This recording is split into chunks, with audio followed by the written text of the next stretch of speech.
Hello students, good morning all of you. देखिए, मैं आपसे बात कर रहा था लास्ट राजस्थान के इतिहास में मेवाड़ रियासत का इतिहास। और मेवाड़ रियासत के इतिहास में देखो, मैंने लास्ट जो आपसे बात की थी वो एक शासक थे हमारे पास। शासक का नाम था महाराणा संग्राम सिंह सेकंड। संग्राम सिंह सेकंड। देखो, इनका शासनकाल मैंने आपको बताया था 1710 से 1734 ईस्वी इनका क्या रहा, शासनकाल रहा। और एक बहुत महत्वपूर्ण घटना मैंने बताई थी, हुरडा सम्मेलन। कौन सा सम्मेलन? हुरडा सम्मेलन। मराठों के विरुद्ध हुरडा सम्मेलन। हुरडा सम्मेलन की जो योजना, हुरडा सम्मेलन की योजना जो बनाई गई, वो किसके द्वारा बनाई गई? सम्मेलन की योजना किसके द्वारा बनाई गई? मेवाड़ के महाराणा संग्राम सिंह सेकंड के द्वारा बनाई गई। लेकिन हुरडा सम्मेलन के आयोजन से पूर्व ही इनकी क्या हो गई? मृत्यु हो गई। और इनकी मृत्यु के बाद मेवाड़ के अगले शासक बने कौन? महाराणा जगत सिंह सेकंड। जगत सिंह फर्स्ट हम पढ़ चुके हैं, ठीक है। अब हम बात कर रहे हैं महाराणा जगत सिंह सेकंड। देखो, जगत सिंह सेकंड जो है, इनके समय में सबसे पहली बात तो पिछोला झील के टापू पर, पिछोला झील के टापू पर, झील के टापू पर जगनिवास महल का निर्माण हुआ। जगनिवास या जगत निवास महल का निर्माण किया गया। देखो, एक महल था जगमंदिर महल निर्माण। जगमंदिर महल का निर्माण जगत सिंह फर्स्ट ने पूर्ण कराया था। उनके पिता कर्ण सिंह ने उसको शुरू कराया था। मैंने कहा कि भाई पिछोला झील के जो टापू हैं, उन दोनों टापुओं पर दो महल हैं। एक है जगमंदिर महल, जिसका निर्माण कार्य महाराणा कर्ण सिंह ने प्रारंभ कराया और उनके पुत्र जगत सिंह फर्स्ट ने पूर्ण कराया था। और दूसरा है जगनिवास महल, जिसका निर्माण कार्य महाराणा जगत सिंह सेकंड द्वारा करवाया गया। पहली बात। दूसरी बात, इनके समय में महत्वपूर्ण घटना मैंने आपसे बात की है, हुरडा सम्मेलन का आयोजन। हुरडा सम्मेलन का आयोजन, जिसकी योजना जो है इनके पिता ने बनाई थी, उसका आयोजन जो है वो किनके समय में हुआ? आयोजन हुआ महाराणा जगत सिंह सेकंड। देखो, इनका शासनकाल जो है 1734 से 1778 इसका क्या है? शासनकाल है, ठीक है। हुरडा सम्मेलन का आयोजन कब हुआ? 17 जुलाई 1734 ईस्वी को आयोजन हुआ। देखो, इस आयोजन में मैं एक एक करके बात करता हूं। इस सम्मेलन के आयोजन की अध्यक्षता किसने की? सम्मेलन के आयोजन की अध्यक्षता किसने की? महाराणा जगत सिंह सेकंड ने की। ये करने वाले थे, संग्राम सिंह सेकंड अध्यक्षता करने वाले थे, लेकिन आयोजन से पूर्व इनकी क्या हो गई? मृत्यु हो गई। तो इनके पुत्र महाराणा जगत सिंह सेकंड ने इसकी क्या की? अध्यक्षता की। देखो, ये फर्स्ट सेकंड जो है, ये ऐसा नहीं था कि भाई ये इनके माता पिताओं ने नाम लिख रखा था इनका कि भाई ये महाराणा जगत सिंह सेकंड है। ये इतिहासकारों ने लिखा है फर्स्ट सेकंड। फर्स्ट, अभी मैंने जगत सिंह प्रथम की बात की थी, वो फर्स्ट थे, ये सेकंड है। और भी हो तो थर्ड होंगे, फोर होंगे, ठीक है। ये इतिहासकारों ने अपनी सुविधा के लिए इनको डिजिट दिए हैं 1 2 3 4, ठीक है। देखो, इस आयोजन की अध्यक्षता महाराणा जगत सिंह सेकंड ने की। आयोजन को, या मैं कहूं कि आयोजनकर्ता कौन थे? आयोजनकर्ता, मैंने कहा, देखिए, मराठों से बूंदी के उत्तराधिकार झगड़े में पड़कर सवाई जयसिंह ने मराठों से सबसे पहले संघर्ष किया, या सबसे पहले लड़ाई मोल ली, ठीक है। मैंने बूंदी का उत्तराधिकार झगड़ा आपको बताया था डिटेल से, ठीक है। वो अमर कुंवरी जो है वो मराठों को लेके आई बूंदी के उत्तराधिकार झगड़े में, सबसे पहले एंट्री हुई मराठों की। तो आयोजन जो करता थे, वो बुलाने का जो श्रेय दिया जाता है इस सम्मेलन को, वो थे सवाई जयसिंह। कौन थे? सवाई जयसिंह। और इस आंदोलन की अध्यक्षता किसने की? सवाई जयसिंह। सवाई जयसिंह जयपुर से संबंधित थे और महाराणा जगत सिंह सेकंड जो है वो कहां से? मेवाड़ से संबंधित थे, ठीक है। आयोजनकर्ता सवाई जयसिंह थे। आयोजन कहां हुआ? हुरडा। हुरडा पड़ता है भीलवाड़ा में, वर्तमान भीलवाड़ा में है। और उस समय आता था कहां? मेवाड़ रियासत में। ठीक है, तो मेवाड़ रियासत में आयोजन हुआ, अध्यक्षता महाराणा जगत सिंह सेकंड ने की। बुलाया किसने? सवाई जय सिंह ने। अन्य लोग जो शामिल हुए, अन्य लोग, अन्य शासक, देखिए सबसे पहले मैं बूंदी की बात करता हूं। मैंने कहा कि बूंदी के जागीरदार सालिम सिंह के पुत्र दलेल सिंह को गोद लिया था उधर, जिनका विवाह सवाई जयसिंह ने अपनी पुत्री कृष्णा कुमारी से कराया था। और आगे चलकर अमर कुंवरी जो है उसने अपने वास्तविक पुत्र उम्मेद सिंह को गद्दी पर बिठा दिया मराठों के सहयोग से। तो गद्दी मिलनी चाहिए थी किसको? दलेल सिंह को, और मिली किसे? उम्मेद सिंह को। ठीक है, तो ये जो दलेल सिंह है जिसको गोद लिया था, ये इस सम्मेलन में निश्चित रूप से मराठों के विरुद्ध सम्मेलन हो रहा था, मराठों ने इनकी गद्दी छीनी है। ठीक है, दलेल सिंह बूंदी के इसमें शामिल हुए। कोटा की बात करता हूं, कोटा के थे दुर्जन साल। कौन थे? राव दुर्जन साल, ये कोटा के शासक थे। आगे मैं बात करता हूं बीकानेर। बीकानेर के थे राव जोरावर सिंह, जोरावर सिंह। करौली की बात करता हूं, गोपाल पाल। ठीक है, उसके बाद किशनगढ़ की बात करता हूं, राज सिंह। मेड़ता की बात करूं, बख्त सिंह। और मारवाड़ की बात की जाए तो, मतलब जोधपुर की बात की जाए तो अभय सिंह। ठीक है, इन लोगों ने इस सम्मेलन में क्या लिया? भाग लिया। ये सम्मेलन किसके विरुद्ध हुआ था? मराठों के विरुद्ध, मराठों के विरुद्ध हुआ था। ठीक है, क्या ये सम्मेलन सक्सेस रहा? या सम्मेलन के बाद ये क्या ये राजपूताना के शासक संगठित रहे? बिल्कुल भी नहीं रहे। ठीक है, ये तय हुआ था कि भाई जैसे देखो जुलाई का जो महीना है वर्षा काल का महीना है, कि जैसे वर्षा काल समाप्त होगा सारे लोग एकजुट होकर के मराठों के विरुद्ध क्या करेंगे? अभियान छेड़ेंगे। लेकिन वर्षा काल की समाप्ति के पश्चात बाकी जो शासक हैं, सवाई जयसिंह और महाराणा जगत सिंह सेकंड के अलावा बाकी शासकों ने कोई बड़ा इंटरेस्ट इस संघर्ष में, इस मराठों के विरुद्ध इस अभियान में कोई इंटरेस्ट नहीं लिया। इसलिए हुडा सम्मेलन पूर्णतः क्या रहा? विफल रहा। ठीक है, तो देखो दो महत्वपूर्ण घटनाएं मैंने आपसे बात की है महाराणा जगत सिंह सेकंड के समय में। एक तो इन्होंने पिछोला झील के टापू पर जगन्निवास महल का निर्माण कराया, और दूसरा इनके समय में क्या हुआ? हुडा सम्मेलन का आयोजन हुआ जिसकी अध्यक्षता इनके द्वारा की गई। क्वेश्चन पेपर में पूछा जाता है, हुडा सम्मेलन के आयोजन करता थे सवाई जय सिंह। क्यों? बूंदी के उत्तराधिकार झगड़े में मराठों की एंट्री की वजह से। हुडा सम्मेलन की अध्यक्षता की किसने? महाराणा जगत सिंह सेकंड ने। और हुडा सम्मेलन में शामिल होने वाले लोग मैंने आपको एक एक करके लिखा दिए हैं। ठीक है, तो ये तो हुई किसकी बात?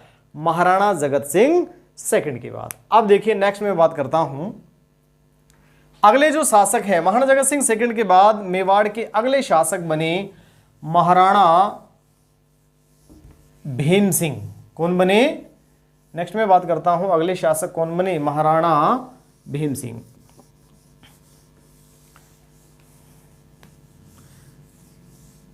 नेक्स्ट शासक हैं हमारे कौन? महाराणा भीम सिंह।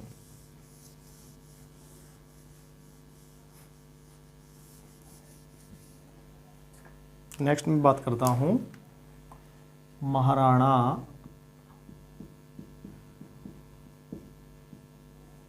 भीम सिंह।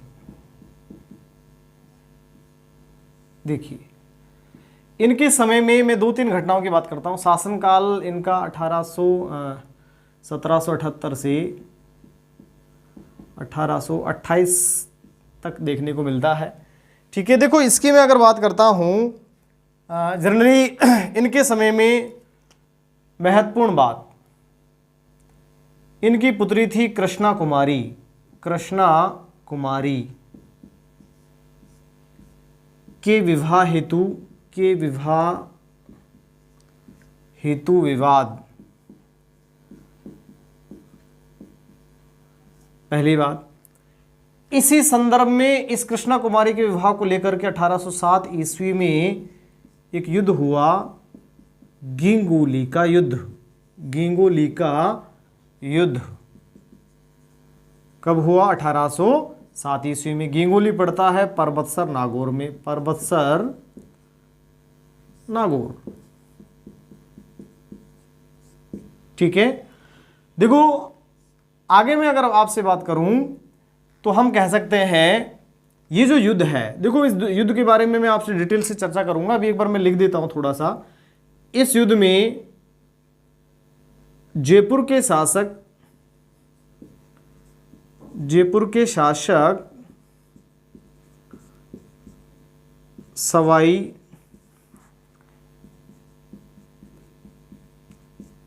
जगत सिंह सेकंड ने मारवाड़ मतलब जोधपुर के शासक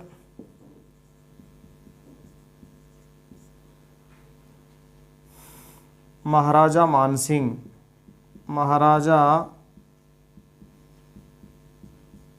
मानसिंह को पराजित किया।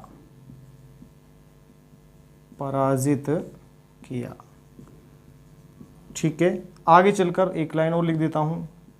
1810 ईस्वी में कृष्णा कुमारी की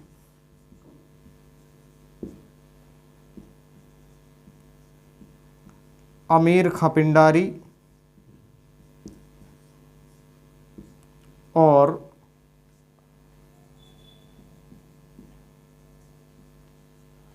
अजीत सिंह चूड़ावत की सलाह पर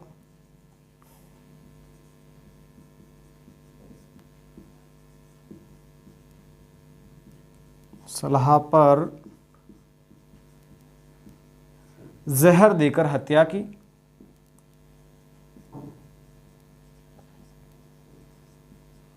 ठीक है, और लास्ट में बात करता हूं, जनवरी 1818 में महाराणा भीम सिंह ने अंग्रेजों से क्या की? अंग्रेजों से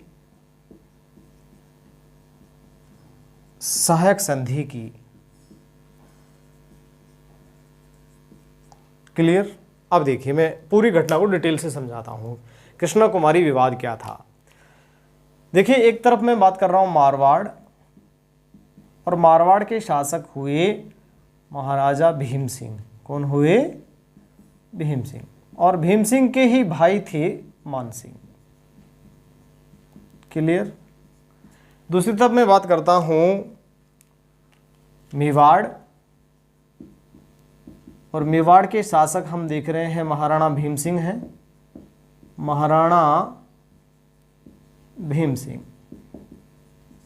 इनकी पुत्री है, पुत्री का नाम क्या है? कृष्णा कुमारी। तीसरा हम देखते हैं यहां जयपुर, और जयपुर के शासक कौन है? सवाई जगत सिंह सेकंड।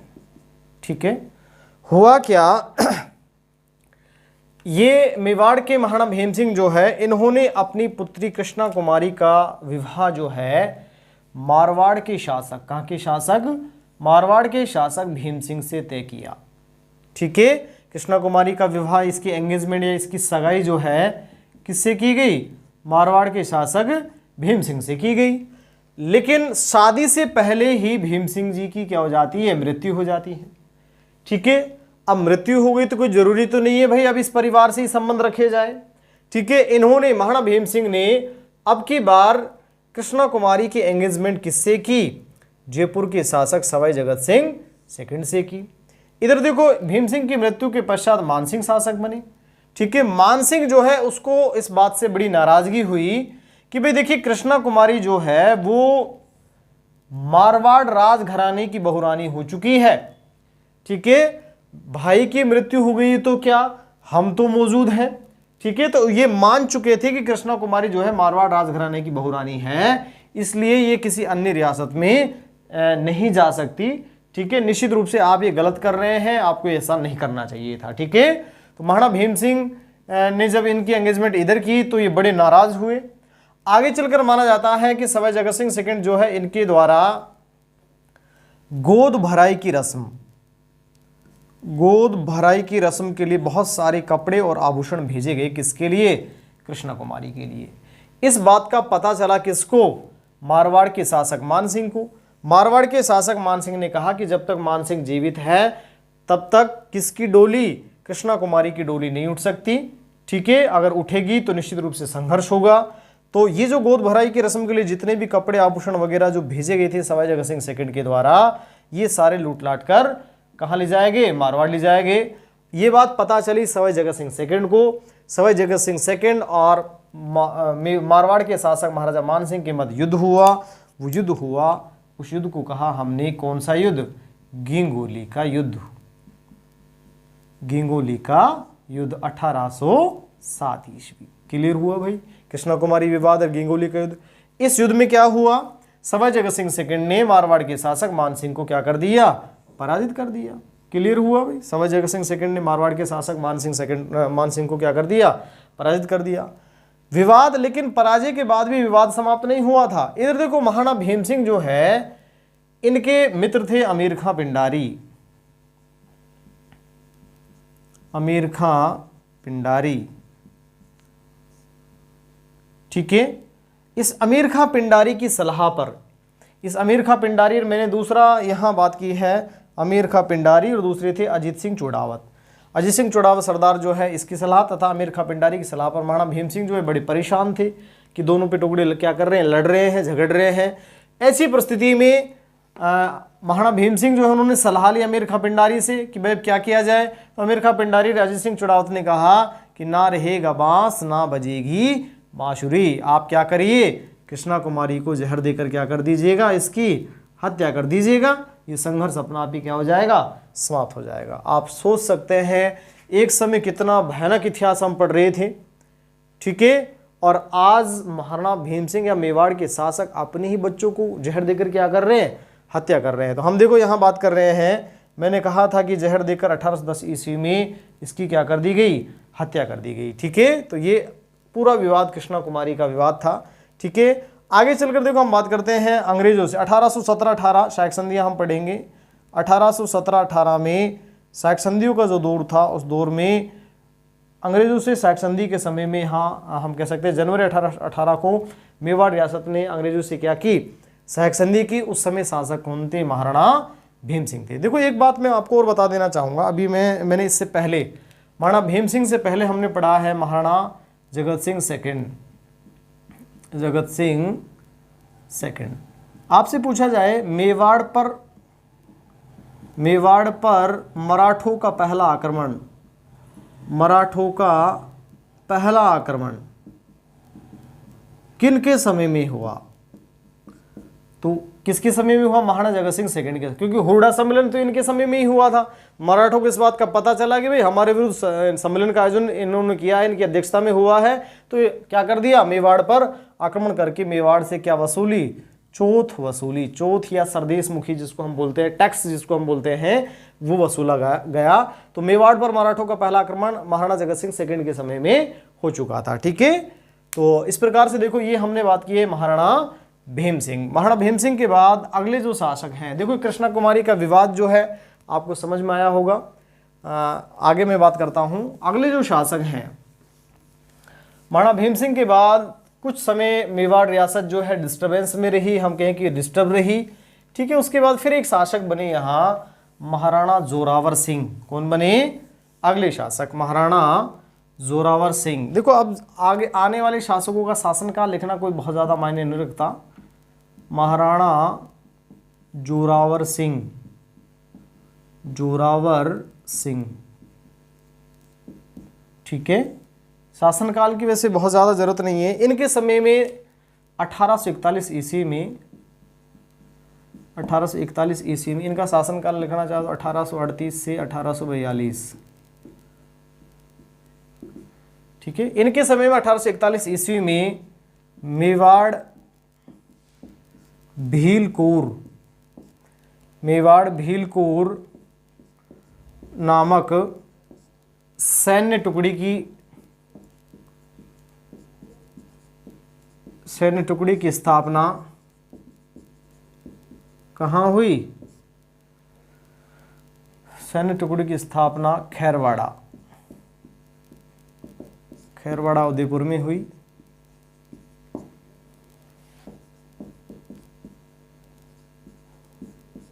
ठीक है, बहुत ही महत्वपूर्ण बात है, क्वेश्चन पूछा जाता है।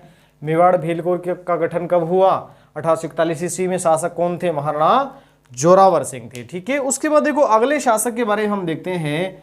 अगले शासक थे महाराणा स्वरूप सिंह। महाराणा स्वरूप सिंह शासनकाल देखो मैंने कहा बहुत ज्यादा मायने अब यहां से आगे नहीं रखता है। देखो सबसे पहली बात तो इनके समय में 1853 ईस्वी में डाकन प्रथा पर रोक लगाई गई। ठीक है, किसने लगाई? कैप्टन जेसी ब्रुक। ठीक है, कहाँ के कैप्टन थे? मेवाड़ भीलकोर के कैप्टन जेसी ब्रुक ने क्या किया? डाकन प्रथा को प्रतिबंधित किया, पहली बात। दूसरी बात, इनके समय में 1857 ईस्वी में स्वरूप सागर झील का निर्माण कराया गया। स्वरूप सागर झील का निर्माण।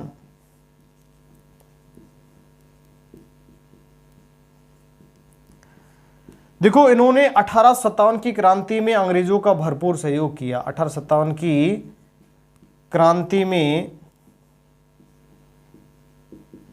अंग्रेजों का सहयोग, अंग्रेजों को पिछोला झील के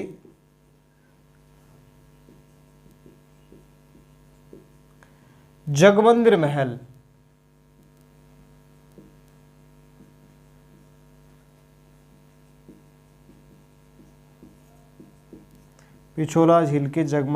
में शरण दी।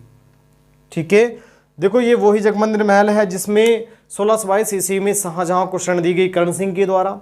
और अब हम बात कर रहे हैं कि 1870 क्रांति में अंग्रेजों का भरपूर सहयोग किया महाराणा स्वरूप सिंह ने। ठीक है, और खूब सहयोग करने के बावजूद हम कह सकते हैं कि इस क्रांति में उन्होंने अंग्रेजों को पिछोला झील के जगमंदिर महल में क्या दी? शरण दी। तो ये शासक हुए महाराणा स्वरूप सिंह। हाँ देखिए, महाराणा स्वरूप सिंह के बाद अगले शासक हैं महाराणा सज्जन सिंह।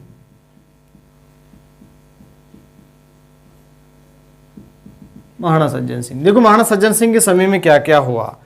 सबसे पहली बात मैं बात करता हूं, इनके समय में 1877 ईस्वी में देश हितैषणी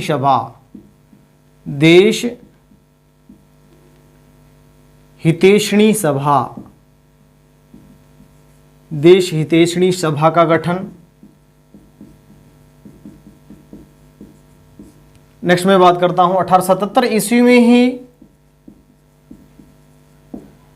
इजलास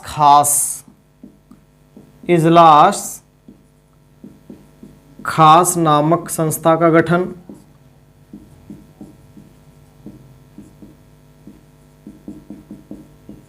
जिसका कार्य था प्रशासनिक सुधार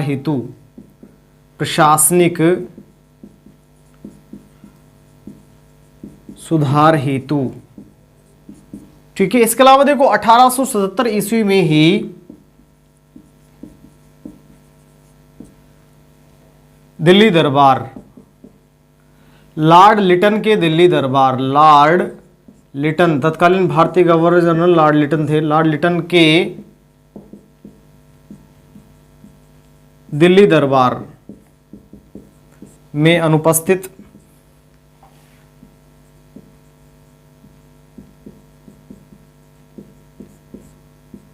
ठीक है, देखो 3 दिल्ली दरबार हुए हैं। एक लॉर्ड लिटन का दिल्ली दरबार 1877 ईस्वी, एक 1903 ईस्वी का लॉर्ड कर्जन का दिल्ली दरबार, एक 1911 ईस्वी का लॉर्ड हार्डिंग्स जो है उसका दिल्ली दरबार। 3 दिल्ली दरबार का आयोजन हुआ है इतिहास में। ठीक है, तो इसमें ये क्या रहे? अनुपस्थित रहे। इसके अलावा देखो इन्होंने 1880 ईस्वी में महेंद्राज सभा, महेंद्राज सभा का गठन किया। सभा का गठन किसके लिए? न्यायिक सुधार हेतु, न्यायिक सुधार हेतु। ठीक है, आगे मैं बात करता हूं। 1880 ईस्वी में ही इन्होंने उदयपुर में सज्जन यंत्रालय की क्या की? स्थापना की।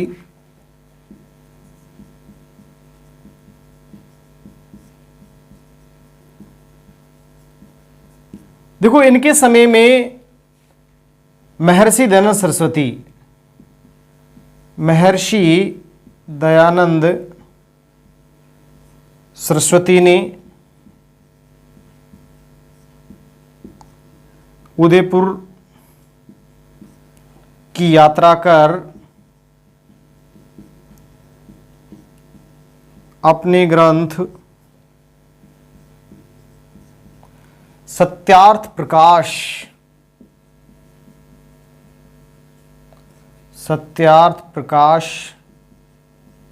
को पूर्ण किया।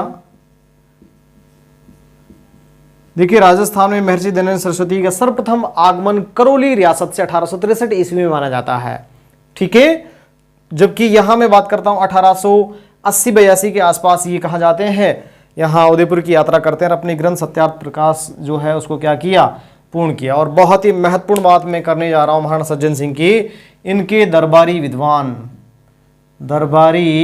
विद्वान थे कविराज श्यामल दास। कौन थे? कविराज श्यामल दास, भीलवाड़ा से संबंध रखते थे। इन्होंने ग्रंथ लिखा और ग्रंथ का नाम हम जानते हैं, ग्रंथ का नाम है वीर विनोद। ठीक है, इस ग्रंथ में इन्होंने बप्पा रावल से महाराणा सज्जन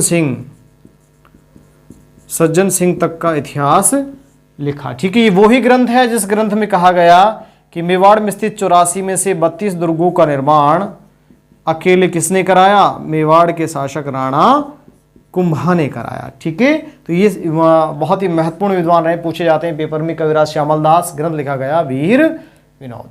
क्लियर? तो ये हुए महाराणा सज्जन सिंह। देखो, महाराणा सज्जन सिंह के बाद अगले जो शासक हैं, सज्जन सिंह के बाद अगले शासक हुए हैं महाराणा फतेह सिंह।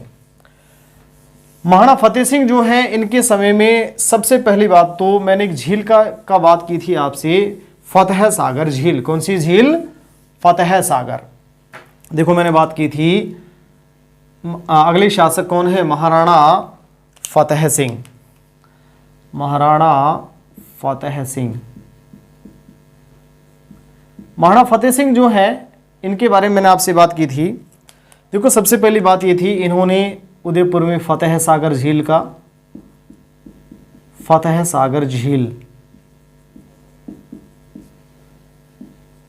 का निर्माण कराया। जनरली वो देवाली झील थी। ठीक है, उसकी पुनः नींव रखी गई और पुनः नींव ड्यूक ऑफ कनाट के द्वारा रखी गई। उसको कनाट झील भी बोलते हैं। ज्योग्राफी में हम डिटेल से पढ़ रहे हैं इन चीज़ों को।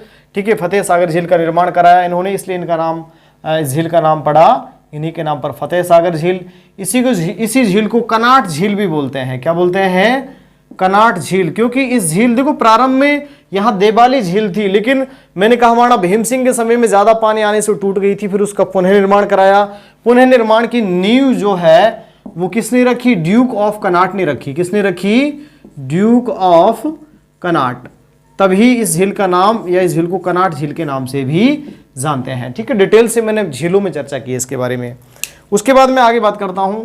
इनके समय 1889 ईस्वी में एजीजी, राजपुताना के AGG, agent to governor general. AGG कौन हुआ करते थे? एजेंट टू गवर्नर जनरल, जिससे सबसे ऊपर हुआ करता था गवर्नर जनरल। ठीक है, और रियासतों में हुआ करता था पॉलिटिकल एजेंट। इनके बीच की जो कड़ी है, जो इनको जोड़ती है, उसको बोलते थे AGG, agent to governor general. इतिहास में हम देखेंगे राजपुताना के एजीजी थी वाल्टर।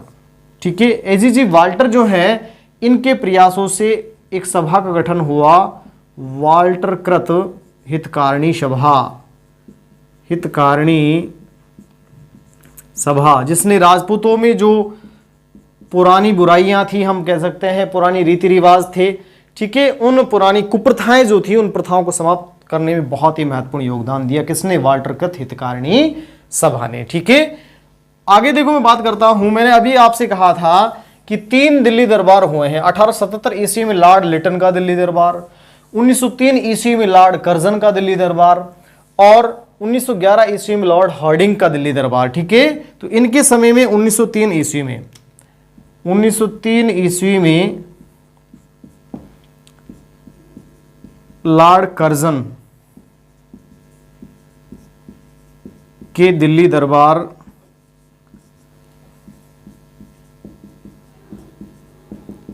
में अनुपस्थित रहे। देखो क्यों रहे। जनरली हुआ क्या, ये लॉर्ड कर्जन के दिल्ली दरबार में जा रहे थे, ट्रेन में बैठकर ये कहां जा रहे थे? दिल्ली दरबार में जा रहे थे 1903 ईस्वी में, 1 जनवरी 1903 को।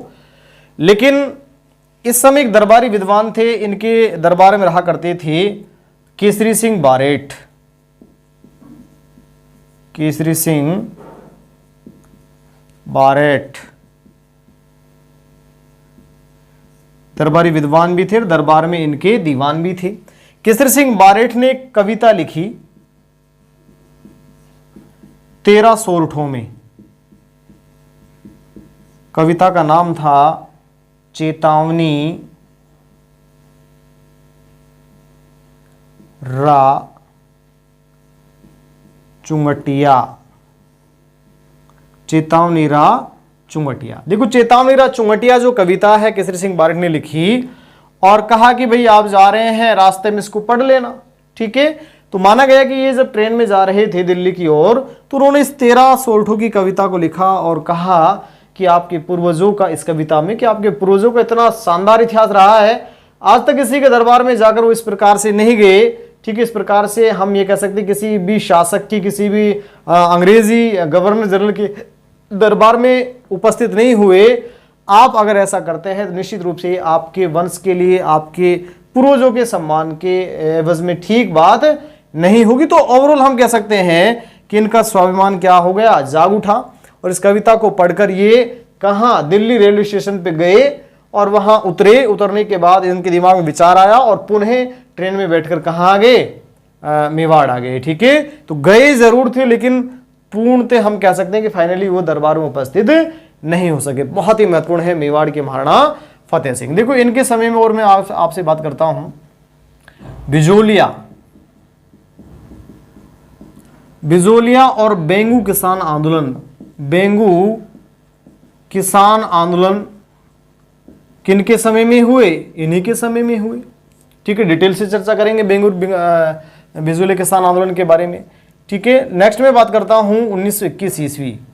1921 ईस्वी में इन्होंने अपना सिंहासन क्या कर दिया? अपना सिंहासन मृत्यु से पूर्व ही त्याग दिया। और इनके सिंहासन त्यागने के पश्चात अगले जो शासक बने वो शासक थे मेवाड़ के महाराणा भूपाल सिंह। महाराणा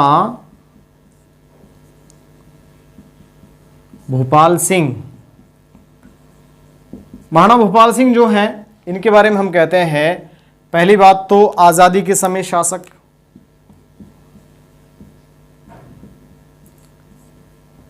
आजादी के समय शासक, पहली बात। दूसरी बात हम बात करते हैं, देखो राजस्थान का एकीकरण जब चल रहा था, एकीकरण का जब चौथा चरण था, व्रत राजस्थान, उस समय बड़ी प्रॉब्लम आई। ठीक है, एक तरफ जयपुर के शासक महाराजा मानसिंह सेकंड थे, दूसरी तरफ महाराणा भूपाल सिंह थे, तो बहुत समस्या आई पदों को लेकर के। उस समय ये इसको एक पद दिया गया महाराज प्रमुख। हम कह सकते हैं राजस्थान के एकीकरण के समय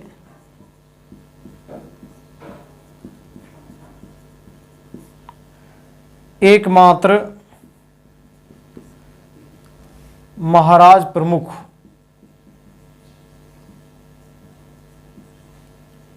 कौन थे?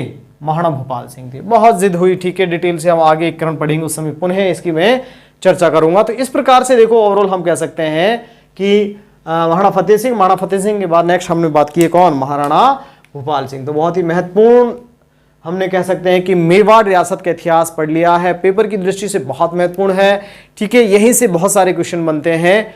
तो निश्चित रूप से मैं आपसे बात कर सकता हूं इस मेवाड़ रियासत में मैंने आपको किस प्रकार से पढ़ना है, कैसे आपको तैयारी करनी है इसकी, थोड़ा सा मैं ब्रीफिंग करा देता हूं इसकी, ठीक है। ज्यादा मैं डिटेल से चर्चा नहीं करूंगा, आप खुद अपने स्तर पर उन चीजों को तैयार करेंगे।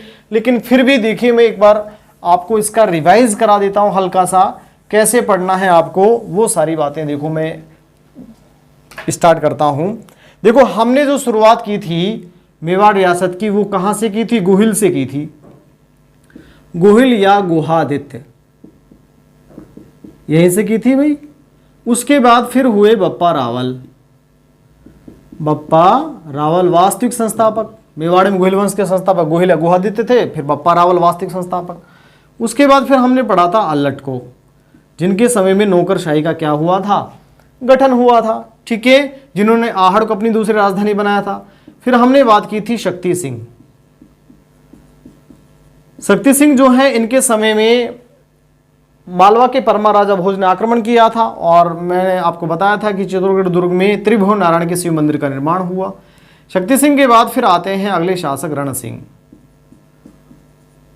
रण सिंह के समय में दो शाखाओं में डिवाइड हुआ, एक शाखा कहलाई रावल शाखा, दूसरी शाखा कहलाई राणा शाखा। रावल शाखा के शासक बने यहां राहप और रावल शाखा के जो शासक बने वो बने छेम सिंह, ठीक है। उसके बाद देखो मैंने रावल शाखा की आपसे बात की, तो रावल शाखा में फिर एक बहुत ही महत्वपूर्ण शासक हमने पढ़े थे। डिटेल से मैं सीधा एग्जैक्ट बढ़िया शासक की बात कर लेता हूं। तो छेम सिंह के बाद फिर यहां एक शासक हमने पढ़े थे कौन? समर सिंह।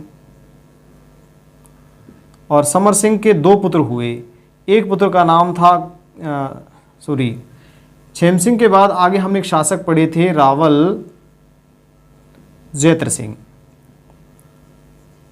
ठीक है। रावल जैत्र सिंह के बाद फिर हमने शासक पढ़े थे रावल तेज सिंह। और रावल तेज सिंह के बाद फिर मैंने आपसे बात की थी रावल समर सिंह। समर सिंह के दो पुत्र हुए, एक कुंभकर्ण हुआ और दूसरा रावल रतन सिंह। कुंभकर्ण नेपाल चला गया, अगले शासक कौन बने? रावल रतन सिंह, ठीक है। देखो यहां से तो मैंने शासनकाल भी लिखना स्टार्ट किया था 1213 से 1253, ठीक है, 1253 से 1273। फिर मैंने बात की थी 1273 से 1302, ठीक है। फिर मैंने बात की थी 1302 से 1303। उसके बाद फिर मैंने बात की थी, देखो यहाँ शासक बने 1303 में खिज्र खां। खिज्र खां के अधिकार क्षेत्र में चित्तौड़गढ़ चला गया था 1303 से 1313। उसके बाद फिर मैंने सोनग्राम मालदेव की बात की थी, ठीक है। सोनग्राम मालदेव जो है उन्होंने 1313 से 1326 तक चित्तौड़गढ़ दुर्ग पर अधिकार रखा। फिर आगे यहाँ राणा शाखा के राणा हमीर सिसोदिया, जिन्हें विषम घाटी पंचानन की संज्ञा भी हमने दी थी और मेवाड़ के उद्धारक राजा भी इनको हमने बोला था। शासनकाल था 1326 से 1364, ठीक है। फिर आए थे राणा क्षेत्र सिंह, ठीक है। राणा क्षेत्र सिंह जो है इनका शासनकाल हमने पढ़ा था 1364 से 1382, ठीक है। राणा क्षेत्र सिंह के पुत्र हुए राणा लाखा। राणा लाखा का शासनकाल 1382 से 1421, ठीक है। राणा लाखा के एक पुत्र हुए थे कुंवर चूड़ा, जिन्होंने अपने सौतेले भाई हंसाबाई, क्योंकि राणा लाखा ने हंसाबाई से विवाह किया था, हंसाबाई के पुत्र राणा मोकल के लिए सिंहासन त्याग दिया था। अगले शासक बने कौन? राणा मोकल, 1421 से 1433, ठीक है। राणा मोकल के बाद फिर अगले शासक देखो राणा मोकल के पुत्र हुए राणा कुंभा, 1433 से 1468। उसके बाद कुंभा की हत्या कर दी गई कुंभलगढ़ दुर्ग में राणा उदा के द्वारा 1468 से 1473, ठीक है। उसके बाद देखो हमने दाड़िमपुर का युद्ध पढ़ा था। उस दाड़िमपुर के युद्ध में राणा उदा जो है इनकी हत्या, या हम कह सकते हैं राणा उदा को इनके भाई रायमल द्वारा क्या कर दिया गया, पराजित कर दिया गया। और रायमल ने 1473 से 1509 तक क्या किया, शासन किया। रायमल के पुत्रों के झगड़े मैंने आपको बताए थे। इसके एक पुत्र थे पृथ्वीराज सिसोदिया, जिन्होंने राणा सांगा के ऊपर आक्रमण किया। पृथ्वीराज सिसोदिया जो उड़ना राजकुमार, बहुत डिटेल से मैंने चर्चा की है। देखो रायमल की मृत्यु के पश्चात मैंने यहाँ आपसे बात की थी राणा सांगा, राणा सांगा, ठीक है। राणा सांगा जो है इनका शासनकाल मैंने आपसे बात की थी 1509 से 1528, ठीक है। राणा सांगा के पुत्र हुए थे भोजराज, मीराबाई के पति उनके समय में एक्सपायर हो गए थे, ठीक है। उसके बाद हुए थे रतन सिंह, राणा रतन सिंह, इनका शासनकाल रहा है 1528 से 1531। उसके बाद राणा विक्रमादित्य, राणा विक्रमादित्य, विक्रमादित्य का शासनकाल रहा 1531 से 1536, ठीक है। उसके बाद फिर आते हैं राणा बनवीर। राणा बनवीर जो है चित्तौड़गढ़ दुर्ग में राणा विक्रमादित्य की हत्या कर देते हैं, चित्तौड़गढ़ दुर्ग को अपने अधिकार में ले लेते हैं। 4 वर्ष तक चित्तौड़गढ़ दुर्ग को अपने अधिकार में लिए रखते हैं। और धाय माता पन्ना धाय ने अपने पुत्र चंदन की बलि देकर किसके प्राणों की रक्षा की, राणा उदय सिंह। देखो यहां एक चीज मैं बता देता हूं, ये उदा या उदयकर्ण, उदा या उदयकर्ण या उदय सिंह फर्स्ट मिल जाता है तो इसको हम क्या कह देते हैं, उदय सिंह सेकंड भी बोल देते हैं। इनका शासनकाल 1537 से 1572। मैंने बताया था 1537 ईस्वी में कुंभलगढ़ दुर्ग में राज्याभिषेक हुआ। चित्तौड़गढ़ में बनवीर शासन कर रहे थे, कुंभलगढ़ दुर्ग में राज्याभिषेक हो गया किसका, उदय सिंह का, ठीक है। 1540 ईस्वी में राणा बनवीर की हत्या करके चित्तौड़गढ़ दुर्ग पर भी क्या कर लिया, अधिकार कर लिया। उसके बाद फिर हमने बात की थी राणा प्रताप, राणा प्रताप, राणा प्रताप का शासनकाल था 1572 से 1597, ठीक है। राणा प्रताप के बाद अगले शासक इनके पुत्र हुए राणा अमर सिंह फर्स्ट, ठीक है। शासनकाल 1597 से 1620, ठीक है। उसके बाद फिर हमने आगे बात की थी राणा अमर सिंह फर्स्ट के बाद इनके पुत्र हुए कर्ण सिंह, और कर्ण सिंह के कहने पे ही इन्होंने मुगल बादशाह जहांगीर से क्या की थी, मेवाड़ मुगल संधि की थी, ठीक है, 1620 से 1628। उसके बाद फिर बात करते हैं कर्ण सिंह के बाद अगले शासक जो हैं वो थे राणा जगत सिंह फर्स्ट, ठीक है। जगत सिंह फर्स्ट का शासनकाल 1628 से 1652 था। उसके बाद फिर मैंने आपसे बात की थी नेक्स्ट राणा राज सिंह। राणा राज सिंह महाराणा प्रताप के बाद सर्वाधिक संघर्ष करने वाले शासक रहे हैं। 1652 से 1680 तक इनका शासनकाल रहा, ठीक है। उसके बाद फिर हम बात करते हैं महाराणा जयसिंह। महाराणा जयसिंह जो है वही हैं जिन्होंने जैसलमेर झील का निर्माण कराया था। 1680 से 1698 तक शासन रहा है। फिर राणा जयसिंह के बाद अगले शासक हम बात करते हैं राणा अमर सिंह सेकंड। देखो अमर सिंह फर्स्ट ये था, ये अमर सिंह सेकंड है। शासनकाल 1698 से 1710, देवारी की संधि मैंने आपको पढ़ाई डिटेल से, ठीक है। उसके बाद फिर अगले शासक हैं राणा संग्राम सिंह,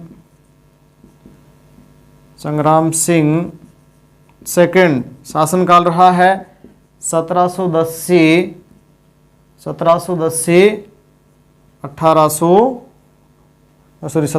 1734, ठीक है। नेक्स्ट मैंने इनके पुत्र पढ़े हैं। देखो राणा संग्राम सिंह सेकंड ये है और संग्राम सिंह फर्स्ट राणा सांगा ये है, ठीक है। संग्राम सिंह फर्स्ट या राणा सांगा। फिर हम बात करते हैं राणा जगत सिंह